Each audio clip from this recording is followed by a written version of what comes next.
One of the things that we've kind of always thought, and I think this was the first time that we saw the opportunity to do something about it, was that a lot of people don't realise that all of the music that have come out of the Genesis, underneath the Genesis umbrella, if you like, a lot of people don't know that I play the drums, and a lot of people don't know that Peter maybe was the original singer with Genesis. I mean, obviously Genesis fans do, but a lot of people out there don't. And there's a lot of stuff that's come out of the band, a lot of good music, and we thought it was maybe an opportunity to put that all under one roof.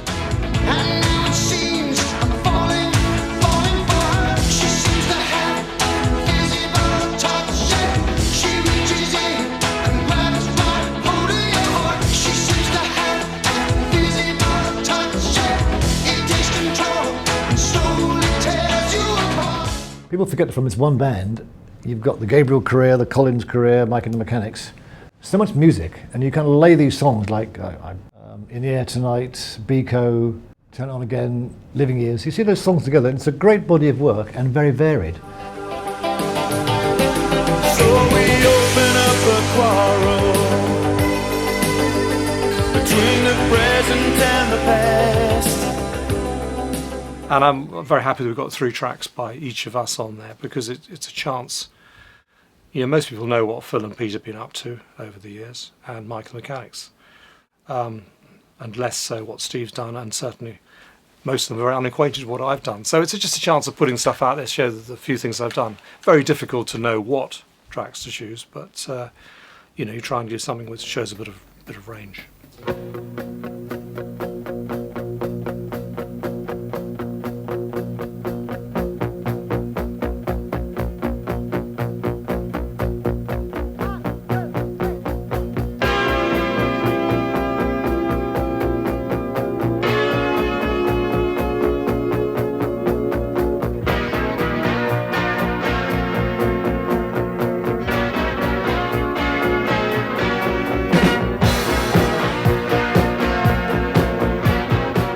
I think at first the 3 of us, the surviving members of Genesis, if you like, Tony, Mike and myself, we did the first draft or 2 of track listings, what songs should go on, and then of course we brought Steve and Peter in, and they had their own opinions as well.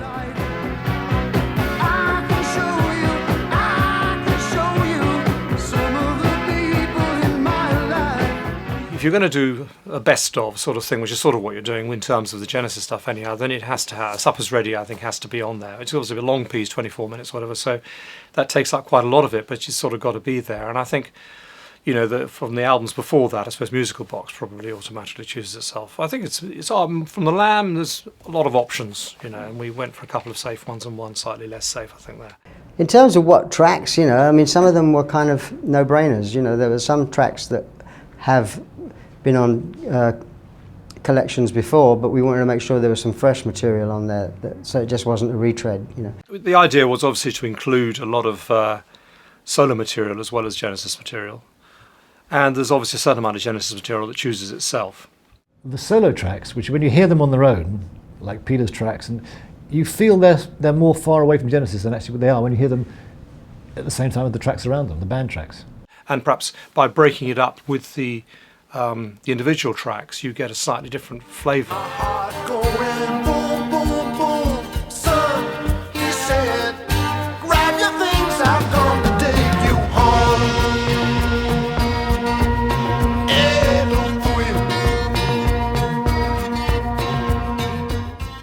The obvious choice was chronologically. Otherwise, you start then, because we tried sort of doing like, you know, good orders. Those 2 songs work well, followed by that song. But then you get in trouble, you know, it's complicated to do it. So I think it made the easiest and most sensible way was to go chronologically. Because it shows when these tracks actually were released. So, you know, now In the Air Tonight fits in a certain spot, or Biko in another spot, you know, and I think that's quite good, really. So, and we didn't have to fiddle with the timeline at all, so it's absolutely as it was. So it's quite nice for me that we end with the final piece being a sort of classical piece of mine, which I think it had to be, you you couldn't, it's very difficult to go into it and come out of it again, I think. So I was quite pleased that it ended up being the final piece, because I think it's such a different kind of music. I can feel it coming in the air tonight. Oh Lord. Well, I've been waiting for this moment for all my life. You know, we try to go for some dark horses as well as some of the obvious ones. My real dilemma was I wanted to have a Paul Young track and a Paul Carrick track, which meant I would have had Silent Running and All You Need Is a Miracle, but they're from the same album. So I chose to do the one from each album, which sort of made a bit more sense. I put a couple, you know, a dark horse on there called Wake Up Call from Testify, because I just think that album passed a lot of people by, and I think the song is better, deserves better treatment than that. So I put that on as my third. I can dance, I can talk. Only thing about me is the way I walk. And what we've ended up with is something that the five of us went along with. So, and that in itself is a feat. You know, no one ever fell out, and this kind of project makes the memories seem almost more special, I think. Standing here selling, oh, and